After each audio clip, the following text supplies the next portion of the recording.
بسم الله الرحمن الرحيم.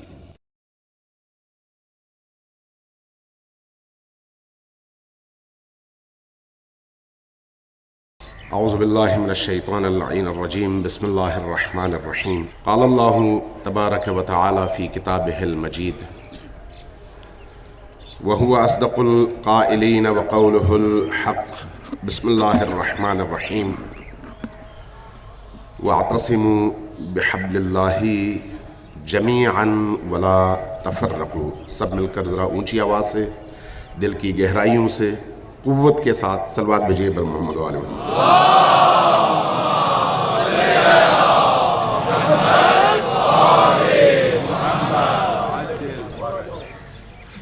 میں کوشش کروں گا کہ کم سے کم ٹائم میں پوائنٹس کی صورت میں کچھ عرائض آپ کی خدمت میں پیش کروں، آپ سے بھی کچھ نکات شیئر کروں، اور ریاست اور حکومت میں موجود مقتدر حلقوں سے بھی کچھ باتیں عرض کروں، اور اس کے ساتھ ساتھ پاکستان کی 25 کروڑ عوام میں موجود ان تمام محبان اہل البیت اہل سنت والجماعت سے بھی جو ہمارے لیے انتہائی محترم ہیں کچھ عرائض پیش کروں۔ جب یہ باتیں پیش ہوں گی تو اس کے نتیجے میں خود بخود سیاہ اور سفید الگ الگ ہو کر ہمارے سامنے آ جائے گا۔ صلوات بھیجیے بر محمد و آل محمد۔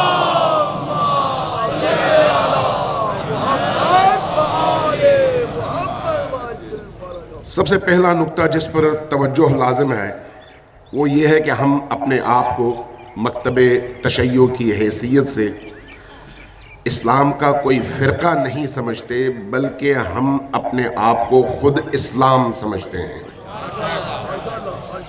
ہم کوئی اسلام سے جدا ہونے والا گروہ نہیں ہیں۔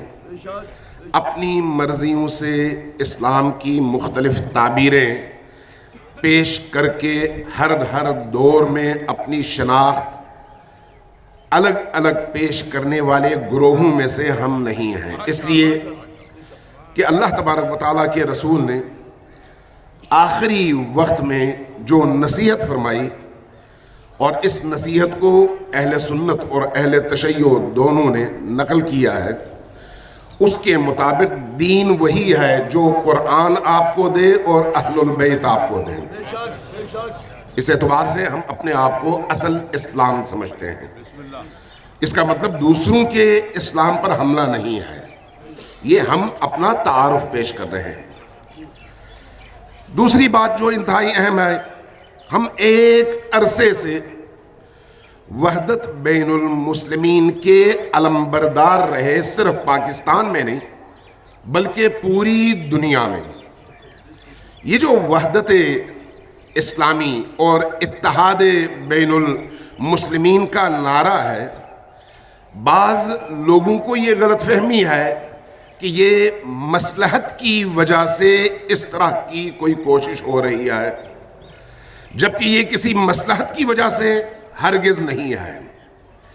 اتحاد بین المسلمین اور اللہ اور رسول کے ماننے والوں کے درمیان مشترکات پر ان کو مجتمع کرنا، یہ قرآن کی دعوت ہے، یہ رسول اللہ کی خواہش ہے، یہ اہل البیت کی تعلیم ہے۔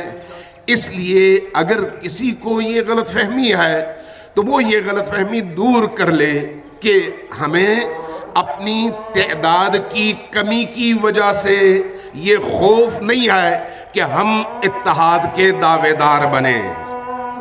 یہ تعداد کی کمی ہمارے لیے مسئلہ نہیں ہے، ویسے بھی یہ کہنا کہ تعداد میں کم ہے شاید خود ایک مبالغہ ہو، لیکن بہرحال دوسرے مسلمان مسالک اور فرقوں کے مقابلے میں اگر ہم اتحاد بین المسلمین کا پرچم لے کر اٹھتے ہیں تو یہ اپنی کمزوری کی وجہ سے نہیں، اپنی قلت کی وجہ سے نہیں، اپنے کچھ سیاسی مفادات کی وجہ سے نہیں، بلکہ اس کو ہم اللہ کا حکم سمجھ کر اور اسی طرح جس طرح سے نماز فرض ہے، روزہ فرض ہے، زکوٰۃ فرض ہے، حج فرض ہے، مسلمانوں کو بھی توحید کے پرچم تلے کٹھے رکھنا اسی طرح کے فرائض میں سے ہے، اس لیے ہم اپنا فریضہ ادا کرتے ہیں۔ اس لیے یہ غلط فہمی ذہنوں سے نکل جانی چاہیے کہ ہم کسی خوف کی وجہ سے یا کسی وقتی مصلحت کی وجہ سے اتحاد بین المسلمین کا دعویٰ کرتے ہوں یا اس کا نعرہ بلند کرتے ہوں۔ اختلاف شیعہ اور سنی کے درمیان میں ہو یا مالکی، شافعی، حنبلی اور حنفی کے درمیان میں ہو یا اہل حدیث، دیوبندی اور بریلوی کا تشیع کے ساتھ یا ان کے آپس میں ہو، یہ اختلاف انسانی معاشرے کا خاصہ ہے۔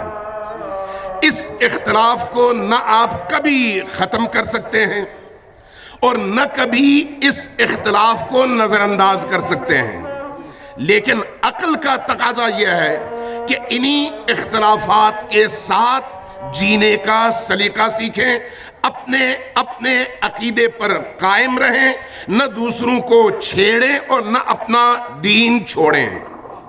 جو بہترین عقل کے تقاضوں کے مطابق رستہ ہے وہ یہ ہے۔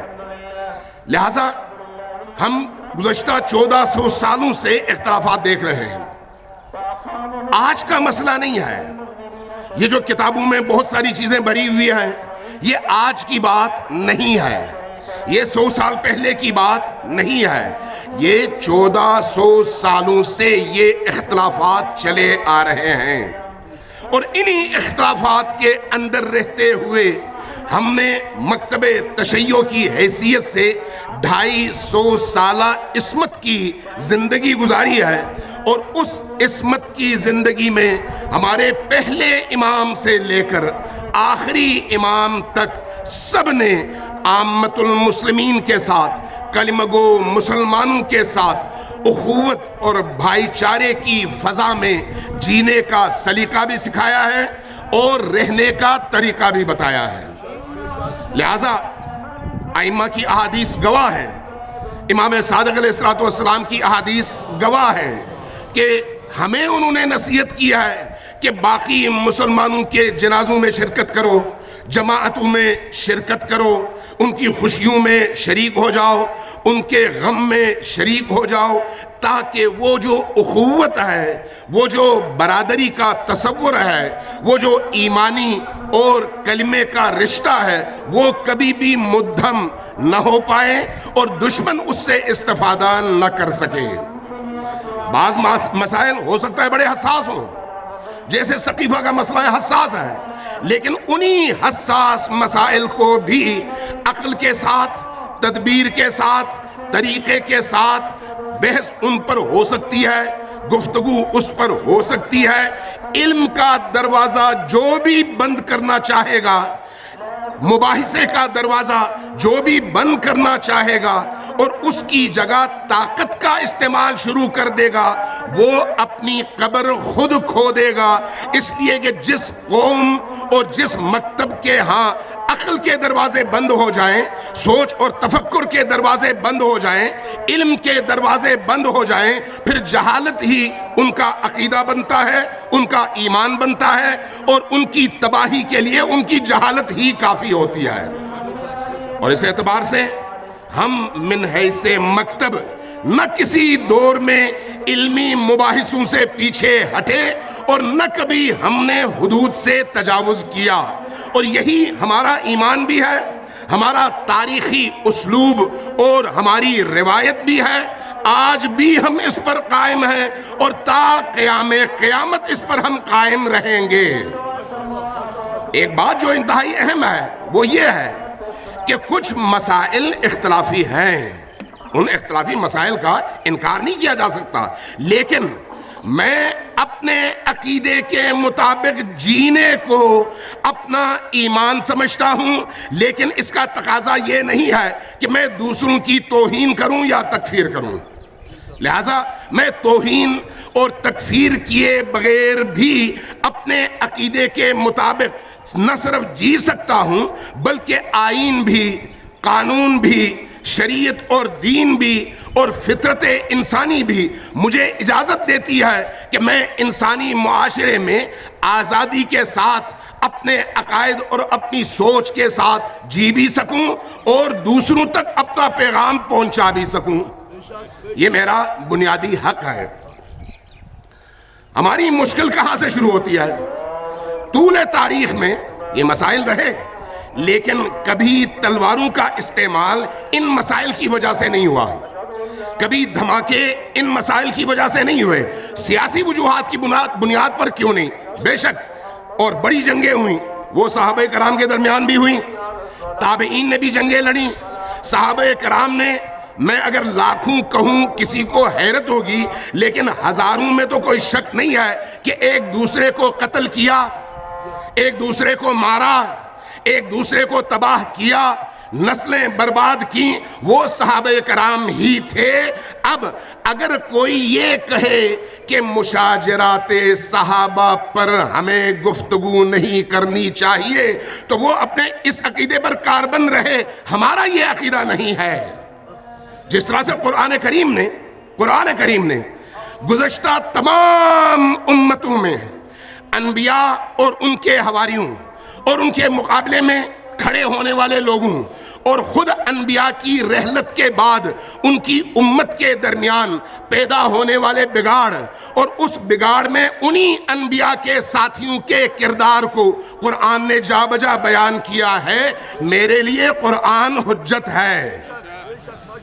جب میرے لیے حجت قرآن ہے تو میں کسی ملا، کسی خطیب، کسی جوکر، کسی ایسے فرد جس کا دین اس کا پیٹ ہے، جس کا خدا اس کا شکم ہے، جس کا پیشوا اور جس کا راہبر اس کی شہوت ہے، میں اس کی وجہ سے نہ اپنا عقیدہ چھوڑ سکتا ہوں اور نہ قرآن سے دستبردار ہو سکتا ہوں۔ ہمارے ہاں یہ مصیبت کب سے پیدا ہوئی؟ جب دو طبقات نے اپنے حدود سے تجاوز کیا۔ دو طبقات نے، ایک حکمرانوں کا طبقہ اور ایک مولویوں کا طبقہ۔ ان دو طبقات ہی کی وجہ سے معاشرے اصلاح بھی پاتے ہیں اور انہی دو طبقات ہی کی وجہ سے معاشرے تباہ بھی ہوتے ہیں۔ جب سے ہمارے پاکستانی معاشرے کے اندر یہ دو طبقات، حکمرانوں کا طبقہ اور مولویوں کا طبقہ، ان دو طبقات نے اپنے حدود پھلانگے، حدود کا خیال نہیں رکھا اور پامالی شروع کر دی، اس کے بعد اس معاشرے کے اندر مذہب کے نام پر فساد شروع ہوا۔ یہ دو طبقات اس کے سب سے بڑے ذمہ دار ہیں۔ لیکن ان دو طبقات کے پیچھے بھی جو چیز اس کی وجہ بنی وہ ڈالر ہے اور وہ ریال ہے۔ جب اگر افغانستان کی جنگ کے حوالے سے ہمارے اس خطے کے اندر ان پرامن لوگوں کو اسلحے کی لت نہ لگائی جاتی اور دوسروں کے مقابلے میں طاقت کا احساس دلا کر انہیں پاورفل اور مسلح نہ کیا جاتا تو آج ملک بد امنی کے اس دہانے تک کبھی بھی نہ پہنچتا۔ یہ ایک تاریخی حقیقت ہے، اور اس میں چونکہ ڈالر آ رہے تھے اور بوریوں میں آ رہے تھے، کینٹینرز میں آ رہے تھے، اس میں مولویوں کو مدرسوں کی صورت میں، مسجدوں کی صورت میں، ان کے باقی تمام تر ایکٹیویٹیز کے حوالے سے بھرپور طور پر مدد ملی اور نتیجتاً یہ بچھو ناگ بن گیا۔ میں ان لوگوں کو جو پیسوں کے لیے دین کا استعمال کرتے ہیں، میں ان کو ناگ سے بدتر سمجھتا ہوں اور سانپ سے بدتر سمجھتا ہوں، چونکہ دین انسان کو خدا سے جوڑنا سکھاتا ہے، لوگوں کو آپس میں لڑنا اور ان کا خون بہانا نہیں سکھاتا۔ اگر مولوی ہو، ذاکر ہو، خطیب ہو، مفتی ہو یا کوئی اور، اگر وہ اللہ کے دین کے نام پر لوگوں کو لڑاتا ہے تو سمجھ لو کہ شیطان کا سب سے بڑا نمائندہ وہی ہے۔ اور جب حکمرانوں کی پشتیبانی بھی اس کو حاصل ہو جائے تو پھر نور علی نور اس کا نتیجہ آپ گزشتہ 40 سالوں میں دیکھ رہے ہیں. یہی معاشرہ ہے جہاں پر بڑے بڑے لشکروں کے بڑے بڑے بینرز آویزہ ہوئے اور وہ بہت بڑی طاقت بن گئے اسی معاشرے کے اندر. انہی میں سے کچھ لوگوں کو استعمال کیا گیا. مجھے یاد ہے یہ 94, 95, 96 کے دور میں ایک جہادی جماعت یہیں پر کسی سیکٹر میں ان کا دفتر تھا, ہم ان کے ساتھ ہمسائے میں تھے. ایک دفعہ ہمارا ایک جوان گیا وہاں پر ان سے ذرا ایسے ہی گپ شپ لگانے کے لیے. انہوں نے اسے پوچھا کہ بھئی کہاں سے آ رہے ہو؟ اس نے ایسے ہی کہہ دیا میں کشمیر کے محاذ سے آ رہا ہوں. تو انہوں نے کہا کہ کشمیر کا محاذ بعد میں یہ بتاؤ کتنے شیعہ تم نے مارے ہیں. کب کی بات ہے؟ 98 کی. کتنے شیعہ مار کر آ رہے ہو؟ یعنی کشمیر کا نام ہو یا افغانستان کا, لیکن اس کو استعمال کس کام کے لیے کیا گیا؟ ادھر چہرہ جہاد کا تھا اور پاکستان کے اندر اسی چہرے کو, اسی اسلحے کو اس پاکستان کے باسیوں کے امن کو تباہ کرنے اور فرقواریت کے فروغ کے لیے بھرپور طور پر استعمال کیا گیا. کیا کوئی بے خبر تھا اس سے؟ ریاست بے خبر تھی؟ ہمارے ادارے بے خبر تھے؟ نہیں, سب کو خبر تھی اور سب کے سائے میں یہ سب کچھ ہوا. اس لیے اگر کوئی آج کسی ایک مسجد کے خطیب کے بارے میں کہے اس کی وجہ سے یہ ہے, تو میں کہوں گا اس کی ماں تم ہو. تم نے اس کو جنم دیا ہے, تم نے اس کو یہاں تک پہنچایا ہے. اس لیے ہمارے اس ملک کے اندر تباہی کا آغاز تب سے ہوا. اب جب ہم نے بہت سارے پلوں کے نیچے سے پانی گزار دیا اور اس مقام تک پہنچے کہ 9/11 کا واقعہ پیش آ گیا اور دہشت گردی کے نام پر وہی مجاہدین ہمارے گلے کی ہڈی بن گئے, تو اس کے بعد پالیسی بدل گئی. اب یہ جو پالیسی بدلی ہے, اس بدلتی پالیسی میں ہمیں یہ توقع تھی کہ جو شدت پسند عناصر ہیں ان کو معاشرے سے الگ کر دیا جائے. چونکہ معاشرہ پاکستان میں شیعہ سنی کا کوئی مسئلہ نہیں ہے. ابھی اس واقعے میں بھی آپ دیکھ لیں یا اس سے پہلے بھی, جہاں اس شدت پسند گروہ, تکفیری گروہ اور باہر کے ٹکڑوں پر پلنے والی زبانوں نے اپنا کام کیا, وہیں پر فساد اٹھا. ورنہ اسی ملک کے اندر پنجاب ہو, سندھ ہو, KPK ہو, باقی علاقے ہوں, کشمیر ہوں, شیعہ سنی ایک ہی مسجد میں, ایک ہی محلے میں, ایک ہی دیہات میں, ایک ہی قصبے میں رہتے بھی ہیں, رشتہ داریاں بھی ہیں, آنا جانا بھی ہے. کہیں کوئی شیعہ سنی اور سنی شیعہ سے لڑا نہیں ہے. لڑائی کہاں پر ہے؟ وہاں ہے جہاں پر وہ شدت پسند گروہ جس کو ایک زمانے میں فیڈ کر کے بڑا کر دیا گیا, وہ آپ کے قابو سے باہر نکل گیا. ہمیں یہ توقع تھی کہ اس شدت پسند گروہ کو باقی تمام مسالک سے الگ کر کے ٹریٹ کیا جائے. لیکن افسوس سے کہنا پڑتا ہے کہ بعض ہمارے ریٹائرڈ جرنیلوں نے ٹی وی پر آ کر بے بانگِ دہل کہا کہ ہمیں ٹی ٹی پی کو بھی اور سپاہ صحابہ کو بھی, لشکر جھنگوی کو بھی, جو اس ملک کے اندر 80,000 سے زیادہ بے گناہ انسانوں کے قاتل ہیں, ان کو مین اسٹریم لائن میں لانا چاہیے. یہ ہمارے ٹی وی چینلز پہ کھل کے ڈیبیٹ ہوئی ہے, کوئی پردے کی اور راز کی بات نہیں ہے. تو آج ہم یہ دیکھ رہے ہیں کہ پالیسی کے بدلنے کے باوجود, رویے کے بدلنے کے باوجود, کسی نہ کسی شکل میں انہی شدت پسندوں کی اب بھی کسی نہ کسی شکل میں, چاہے قانونی ہو یا لا قانونی, سرپرستی اب بھی کسی نہ کسی شکل میں چل رہی ہے. یہ جو سرپرستی ہے یہی آپ کے گلے کی ہڈی بن جائے گی, اس لیے کہ یہ چیز ظاہر ہے یہ قوم برداشت نہیں کر سکتی, چاہے شیعہ ہو, سنی ہو, دیوبندی ہو, اہل حدیث ہو.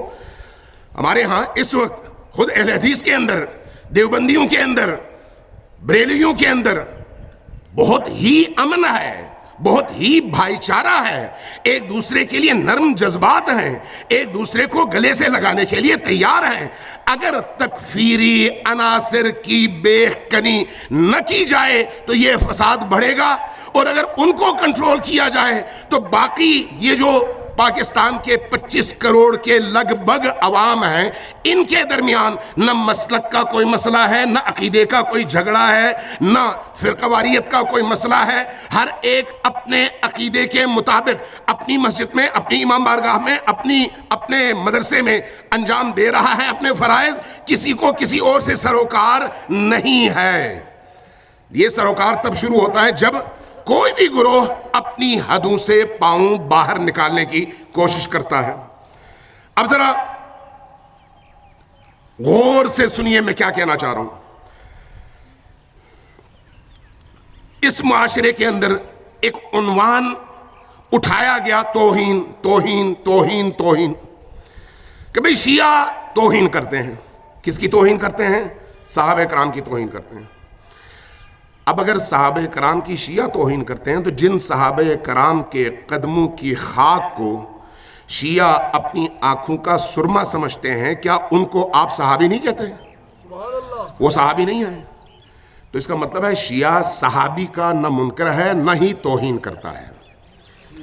یہ یاد رکھیے، توہین اور چیز ہے، سب و شتم اور چیز ہے، تبرہ اور چیز ہے، گالم گلوچ اور چیز ہے۔ تاریخی حقیقتوں کی روشنی میں اگر کوئی صحابی کسی اور صحابی سے لڑے، اس کا قتل کرے، اس کا خون بہائے، تو کوئی شریعت اور کوئی اللہ کی کتاب قاتل کے بارے میں یہ نہیں کہہ سکتی کہ اس نے اجتہاد میں اس کی بیوی کے ساتھ منہ کالا کیا ہے۔ کوئی کتاب یہ نہیں کہتی۔ یہ جو اعمال ہیں یہ اس شخص کے ذاتی اعمال ہیں، اور اس ذاتی عمل کی وجہ سے اس کا دفاع ممکن نہیں ہے۔ اس لیے آپ صحابیت کی اپنی تعریف کریں، ہمارے ہاں صحابیت کی اپنی تعریف ہے۔ ہمارے ہاں صحابیت کی کیا تعریف ہے اور آپ کے ہاں کیا ہے؟ یہ جو صحابیت کی توہین کے حوالے سے مسئلہ اٹھایا جاتا ہے، کہا جاتا ہے جس نے رسول کریم کو ایک دفعہ ایمان لانے کے بعد دیکھ لیا ہو وہ صحابی ہے، اب چاہے وہ کچھ بھی کر لے اس کا ہر گناہ معاف ہے۔ قرآن نے ایسا کچھ نہیں کہا، رسول کریم نے ایسا کچھ نہیں کہا۔ ہمارے ہاں جو صحابیت کی تعریف ہے وہ یہ ہے کہ وہ شخص جس نے رسول کریم کو ایمان کی حالت میں دیکھا اور اسی حالت میں مرا، اس دوران میں رسول کریم کا وفادار رہا، رسول کی آل کا وفادار رہا۔ جو بھی شخص رسول کا وفادار، رسول کی آل کا وفادار رہا ہو، چھوٹا ہو یا بڑا ہو، اس کے قدموں کی خاک ہماری آنکھوں کا سرما ہے اور ہماری جانیں اس پر قربان ہیں۔ یہ ہمارا صحابیت کے حوالے سے بالکل کھلا، اوپن اور شفاف عقیدہ ہے۔ ہمارے لیے معیار اللہ کی کتاب، اللہ کی اطاعت، رسول کی اطاعت اور رسول سے عشق اور رسول سے وفاداری اور آل رسول سے وفاداری ہے۔ یہ ہمارے ہاں معیار ہے۔ اس معیار کے تحت اگر کوئی آتا ہے تو ہماری دل و جان اس پر قربان ہے، لیکن اگر کوئی نہیں آتا، کوئی اگر اس سے خارج ہو جاتا ہے تو اس کے خارج ہونے کا مطلب یہ نہیں ہے کہ ہم اس کو گالیاں دینا شروع کر دیں۔ نہیں، گالی دینے کی اجازت نہ قرآن نے دی ہے، نہ رسول پاک نے دی ہے، نہ اہل البیت نے دی ہے۔ ہم گالیاں نہیں دیتے۔ گالیاں دینے کا رواج انہی نے شروع کیا جو شام میں کھڑے ہو گئے تھے۔ ہم نے نہ شروع کیا، نہ دیا، اور نہ آج تک اس اصول کو ہم نے توڑا ہے۔ ہم گالی نہیں دیتے۔ سب و شتم یعنی گالی دینا، سب و شتم یعنی گالی دینا۔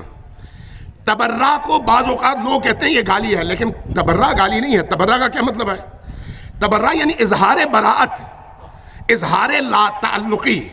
ہم کہتے ہیں نبی اور آل نبی کے دوستوں کے ہم پابند ہیں اور دشمنوں سے بری الذمہ ہیں۔ نبی اور آل نبی کے مخالفین سے ہمارا تعلق نہیں ہے. یہی اعلان تبرہ کہلاتا ہے، تبرہ گالی نہیں آئے.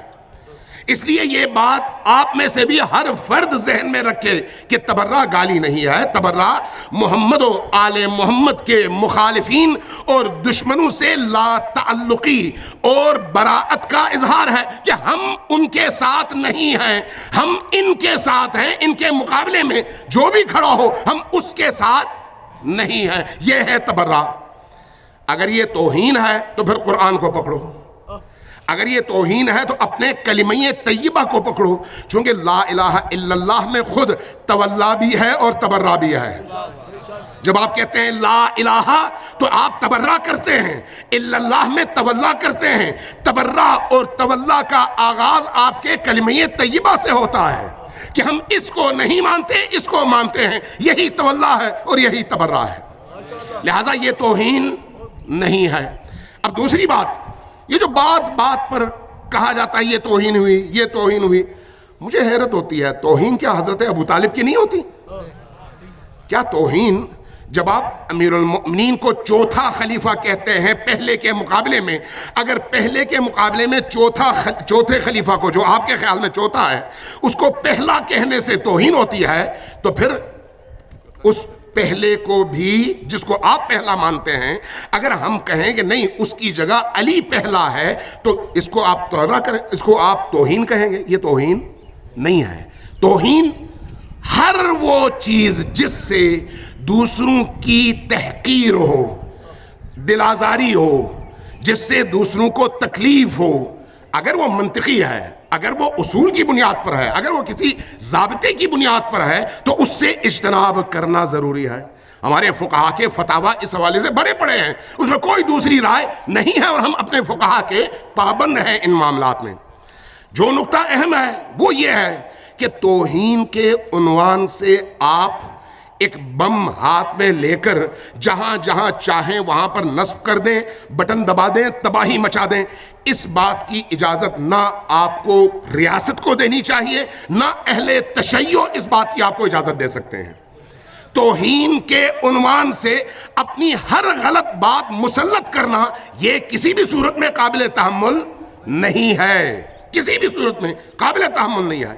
میں نے پہلے عرض کیا کہ اگر کوئی توہین کرے تو وہ اس کا ذاتی فعل ہے، اگر وہ توہین ہو، اور اس ذاتی فعل کے حوالے سے اس کو سزا ملنی چاہیے لیکن قانون کے مطابق. لیکن یہ قانون سب کے لیے ہونا چاہیے، یہ صرف ایک فرد کے لیے نہیں ہونا چاہیے، یہ صرف ایک گروہ کے لیے، ایک مسلک کے لیے نہیں ہونا چاہیے.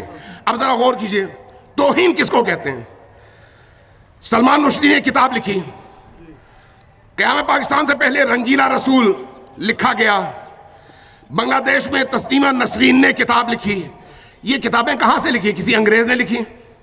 کسی انگریز مورخ کی کتاب سے مواد حاصل کر کے لکھا گیا؟ نہیں. کہاں سے لکھا گیا؟ ہمارے مسلمان بھائیوں کی احادیث کی کتابوں میں سے. اگر توہین ہے تو پھر آپ یوں کریں کہ ان تمام کتابوں میں جتنا بھی اس طرح کا مواد ہے جس سے دل آزاری ہوتی ہے وہ سارا مواد نکالیں، جلا ڈالیں اور کہیں کہ ہمارا اس سے کوئی تعلق نہیں ہے. اگر توہین کو روکنا ہے تو اس کا طریقہ یہ ہے. اب اگر کوئی وہ کتاب، وہ حدیث جو آپ کی اپنی کتاب میں موجود ہے آپ کو دکھا دے کہ آپ کے فلان عالم نے یہ حدیث نقل کیا ہے، فلان مورخ نے یہ بات کہی ہے، اس کو اگر آپ توہین کے عنوان سے میرے کندھے پر منڈ کر مجھے نشانہ بنانا چاہیں گے تو نہ میں اس بات کی اجازت دوں گا، نہ قانون اس بات کی اجازت دے سکتا ہے. اس لیے توہین کی تعریف ہونی چاہیے کہ توہین کہتے کس کو ہیں، اور اگر توہین کو روکنا ہے تو پھر اس کا طریقہ یہی ہے کہ ان تمام کتابوں میں جتنا بھی میٹر ہے سب کو جلا ڈالو. اگر توہین واقعی اتنا حساس ہے اور ہونا چاہیے تو پھر ہر جگہ ہونا چاہیے نا، صرف یہاں پر کیوں، باقی جگہوں میں کیوں نہیں؟ میں آپ کو، چونکہ اس بحث میں میں پڑھنا نہیں چاہتا لیکن مجبوراً صرف نشاندہی کے لیے عرض کر رہا ہوں. اگر کوئی دوست، کوئی ساتھی صرف صحاح ستہ میں سے وہ احادیث نکالے جو اللہ کی توہین پر مبنی ہیں تو آپ کے کان کھڑے ہو جائیں گے. اللہ کی توہین پر، وہ آپ کو نظر نہیں آتا؟ رسول اللہ کی توہین پر مبنی وہ احادیث نظر نہیں آتی؟